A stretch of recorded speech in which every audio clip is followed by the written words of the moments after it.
He boarded the plane with the quiet confidence of a man who had nothing to prove. The moment his polished shoes touched the aisle, a silence rippled through the cabin. Eyes turned. Smiles froze. Not because of anything he did, only because of who he was. Or rather, what they thought he was. They didn't know they were looking at the wrong man. It was a bright Monday morning at Atlanta International Airport. Gate 23 was alive with the usual pre-flight buzz. Families wrangling kids, business travelers checking emails, couples arguing over snacks. Flight 1620 to Seattle was about to board when he walked in. Mr. Solomon Kane. Oh, dark-skinned.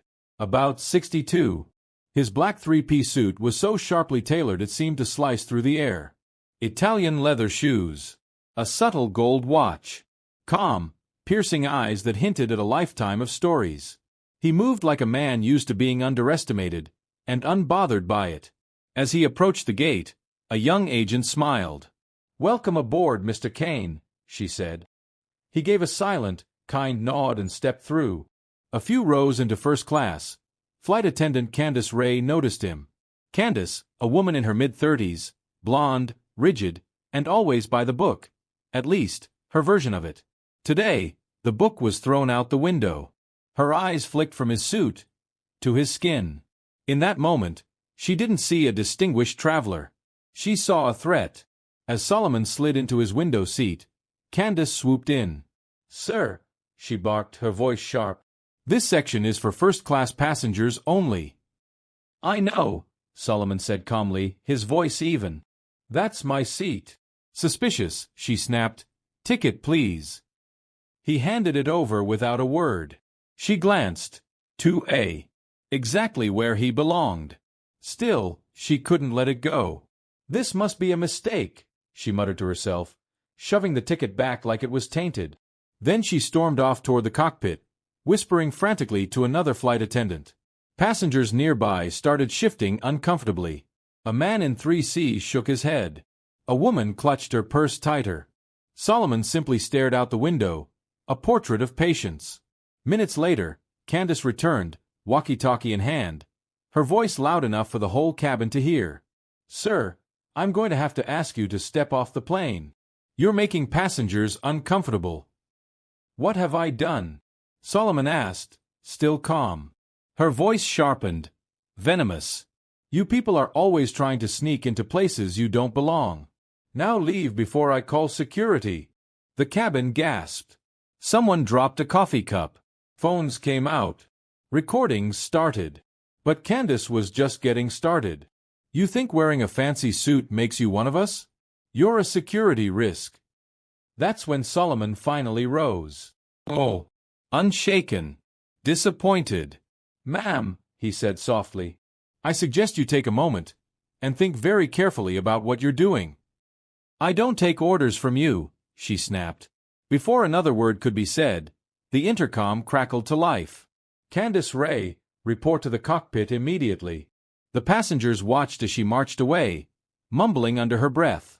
Then, moments later, the captain, a middle-aged man with a southern drawl, strode down the aisle straight toward Solomon. "Mr. Kane," the captain said warmly, shaking his hand. "We didn't expect you on board today." "Welcome, sir." Candace's face drained of all color. The captain turned, fixing her with a hard stare. "Candace," he said slowly, "do you know who this man is?" She stammered. I thought." "This man is Solomon Kane," the captain said. "Founder. Owner of Western Skies Airlines." Dead silence. Candace's mouth opened, but no sound came out. The captain didn't hesitate. He clicked on his mic. "Ladies and gentlemen, we'll experience a brief delay. Thank you for your patience." Then he turned back to Candace. "You're done. Get your things. You're fired.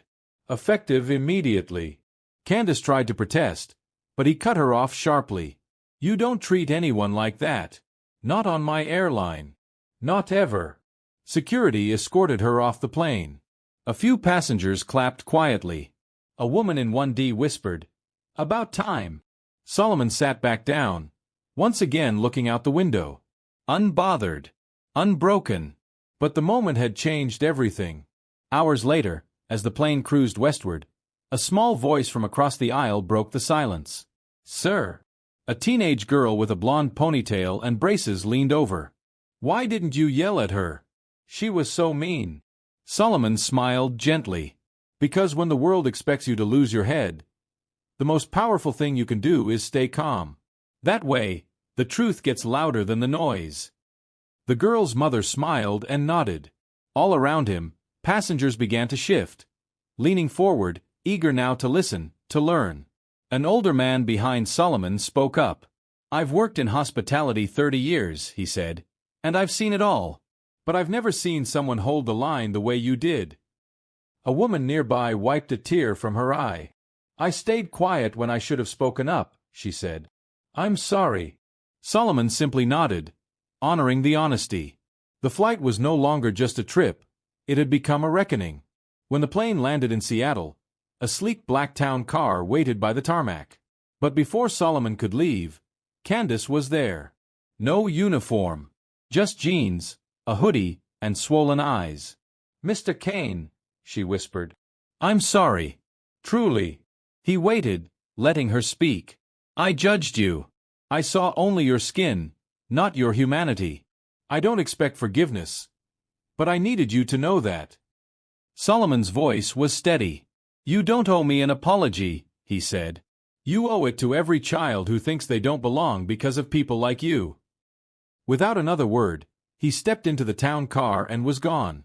2 weeks later, a memo went out across Western Skies Airlines. Mandatory quarterly racial bias and sensitivity training. Effective immediately. Leadership wasn't about words. It was about actions. And the skies were changing. For good. If this story moved you, if you believe in rewriting the way the world sees people, one story, one voice at a time, subscribe now.